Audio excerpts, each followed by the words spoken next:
Hi all, this is a lesson on section 2.7, the role of government in microeconomics, and we are going to be focusing on subsidies. So a definition first, subsidies are grants provided by the government to firms aimed at lowering production costs and increasing output. So before we go a bit deeper into why governments give subsidies, I think it'll be more useful to see the effects that they create. This will then let us more easily understand the reasons for giving the subsidies. So how do they work? First, I want you to draw a demand and supply diagram for the market for solar panels. This is a product that commonly receives subsidies, and draw a subsidy occurring in this market. This is revision, so we've done this weeks ago, so we should be able to pause now and have a go. Okay, easy. I'm sure you all did that. We can see that the price of the panels decreases, right, from PE to P subsidy. And if you know that quantity produced will increase, and if you know that a subsidy results in an increase in supply, you'll always be able to draw it and see these effects on price and quantity, right? Price is going to go down. Next step is us looking at consumer surplus. So we've seen consumer surplus a couple of times already, so we know that it looks like this in a free market, a market that hasn't had government intervention. Now I'll get you to pause and draw where consumer surplus is going to be after a subsidy has been put in place. So I just want you to think and have a go where it might be. Okay, so hopefully we've drawn something like this. Okay, so lower price and greater quantity means that the consumer is much better off. The difference between what they have to pay and what they're willing to pay becomes greater.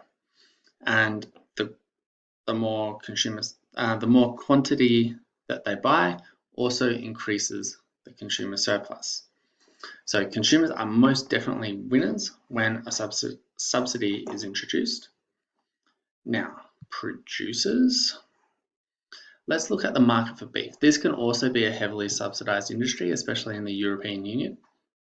We know, of course, what producer surplus looks like in a free market, like that. Pause and have a go at drawing what the new producer surplus will look like after the subsidy. All right, this one's a bit trickier. I think we'd struggle a bit more with this. So here's our subsidy shifting the supply curve rightwards to S subsidy. Price decreases to P subsidy. Quantity increases to Q subsidy, which, there you can see. But now there is a difference. Producers do not receive just P subsidy, the price consumers pay. Remember, they're receiving money from the government as well as the price that they get from the consumers. So therefore, in addition to price P subsidy, they receive the subsidy, the vertical distance between the two supply curves. Together, we'll call this P prod. So they get P subsidy plus this distance, we'll call that P prod, P producer. So to find producer surplus, it's the area between the price they are willing and able to sell for, supply curve, the original one, and the price they receive, P prod. So this area gets bigger, goes up to there. And if producers are better off, that means another group of people are going to be better off, the workers. If the quantity produced is greater with a subsidy, and it is, then it follows that they need more workers to do the job.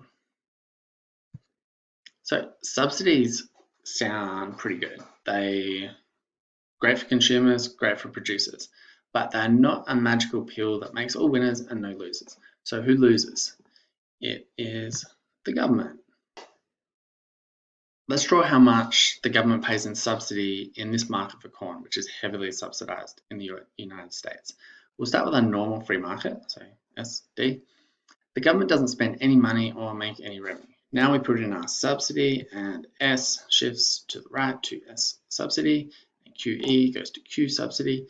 So the extent of the subsidy is equal to the vertical distance between the supply curves, and this is paid for each bushel of corn that is sold.